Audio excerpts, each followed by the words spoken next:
Hey, what is going on, my friends, and welcome back to another video on the channel.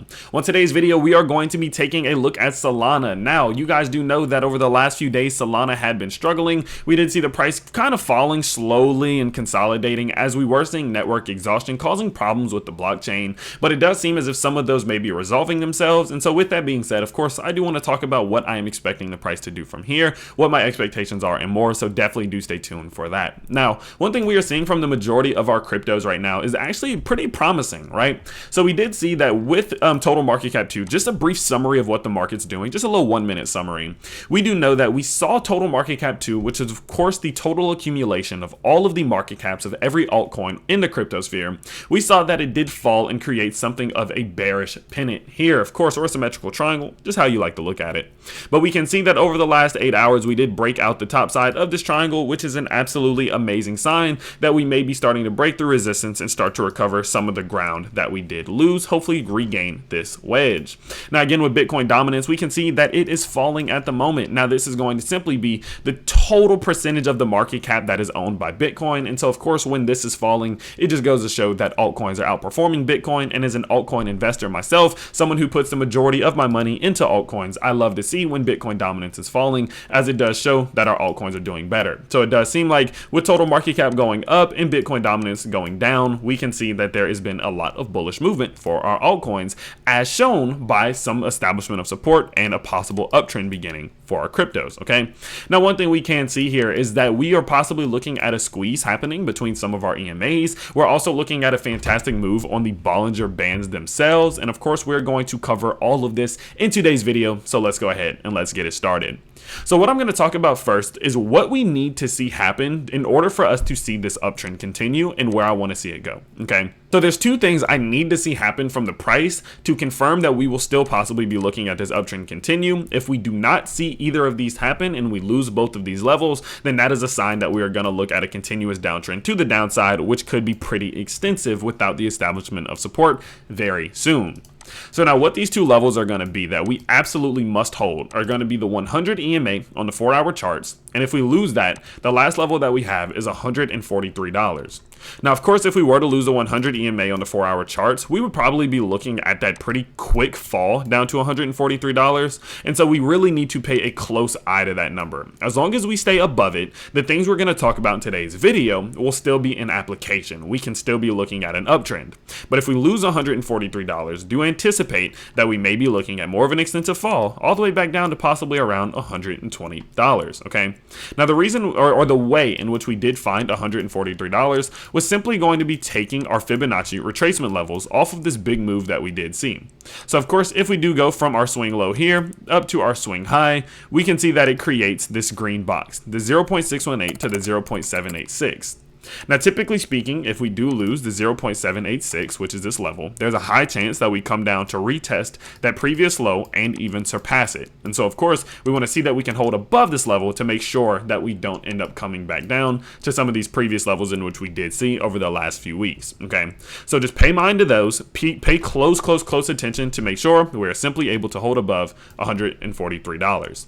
Now, if we are able to do so, if we can see that the price will remain above that level, what do we need to see in order for me to want to buy? When would I be buying some Solana or thinking that the uptrend will continue? Okay, well, I'm going to run you all through my checklist, my steps that I need to see in order for me to say, okay, now is a great time to buy.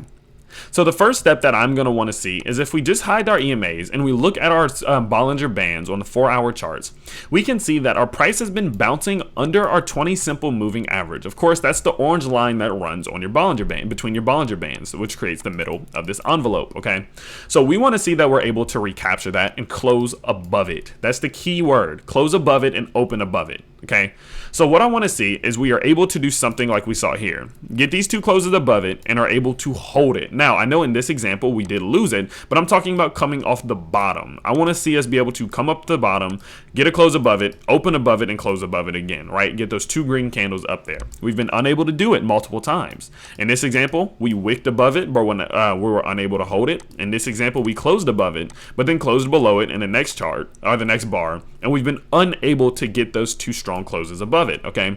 So as you can see, we're running into very, very strong resistance at this level, and so step number one is going to be that we're able to recapture it and start to hold above it. That's step number one and absolutely must happen before I even remotely start to consider buying some more Solana right now. Now, the next thing that I would want to see is that if we hold our Bollinger Bands, just off for a second, and we look at our EMAs, soon after that, I would want to see that we get that recapturing of our 20 and our 50 exponential moving averages on the 4-hour charts. Again, as you can see, we are seeing a bit of a squeeze and a bounce happening between that 100 and that 20 and 50.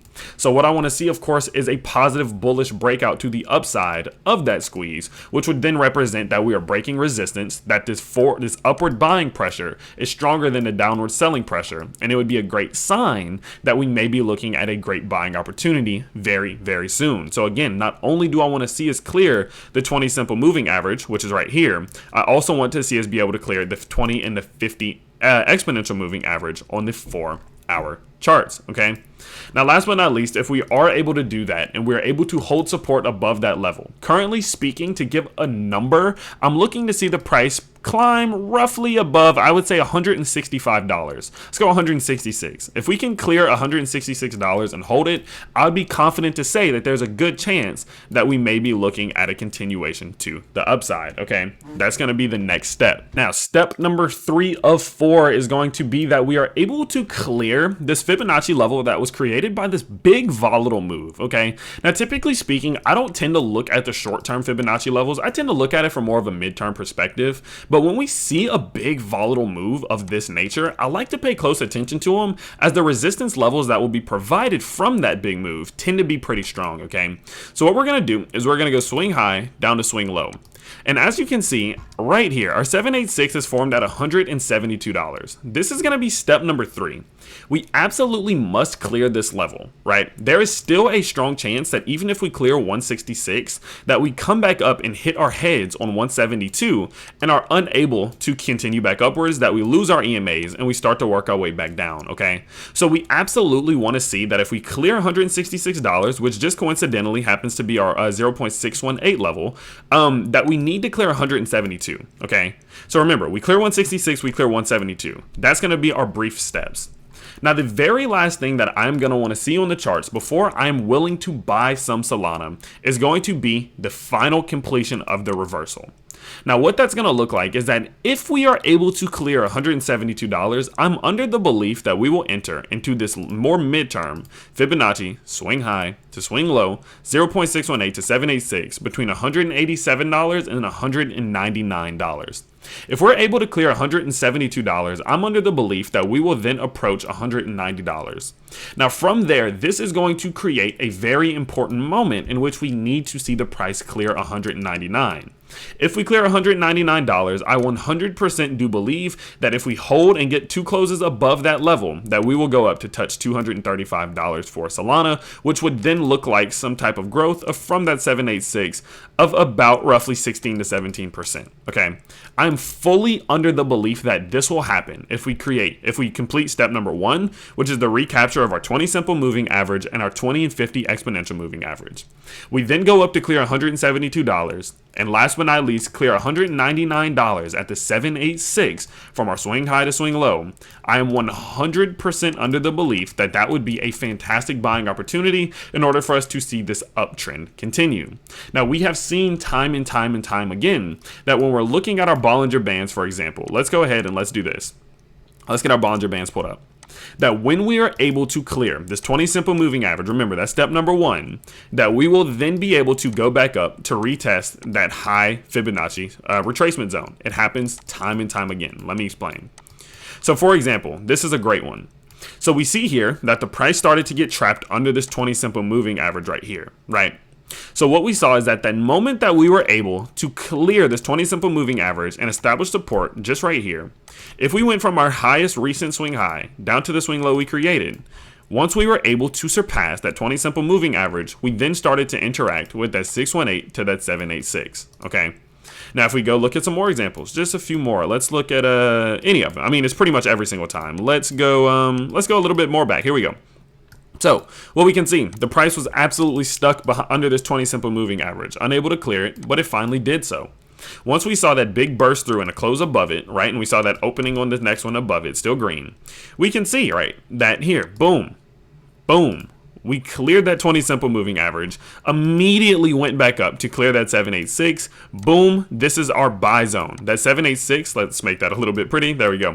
That's our buy. Right when we start to work past that 786 with the expectation of a clearing of the 1.272, which is exactly what we saw right here. Okay, so the move that we're looking for from Solana is very, very possible. We just need to follow these 4 steps to ensure that we will not run into some key resistance and we get faked out to the upside and led to a breakout to the downside. So remember, these are our 4 steps that I'm looking for in my non-financial advisor opinion, of course. Is the surpassing of the 20 simple moving average. When that happens, look for the 20 and 50 EMA on the 4-hour charts to be cleared. When that happens, again, we need to look at this swing high down to this swing low, and we need to make sure that we're able to clear $172. There's a strong chance that we come up, touch this level, and come back down to establish support. We need to clear that level before getting excited. Lastly, if we're able to do that, what we have to do is look at it from a midterm perspective and start to go from swing high down to swing low and look for the clearing of $199 to $200. If we do that, an absolutely fantastic trade and the continuation of the uptrend is likely to happen, okay? I think these are the 4 steps that we need to see happen for us to say, okay, this big bull run for Solana is not over. But do remember, if we come back down and lose this 100 EMA on the 2-hour or the 4-hour charts, and then we lose $143, that's a signal that the downtrend is going to continue, okay? So pay close attention to these levels. I know we talked about a lot. I know we went over a lot of stuff, but do understand that the more we go into this channel and the more we cover these cryptos, I'm going to get a little bit more complex because I'm under the belief that many of you have watched my videos for a while and already understand some of the basics in which we've covered, okay? So with that being said, I will update you guys as soon as we make a move. Either we see the forward steps or the backward steps. Either we go up, either we go down. I will update you all as soon as we do see that happen. So of course, do stay tuned. If you want to make sure that you are notified as soon as we reach one of our steps, definitely when you subscribe, press that notification bell right next to the subscription button and press all so you get all notifications every single time that I do post a video. But with that being said, of course, you guys have an absolutely fantastic day. I will see you all very soon. Peace.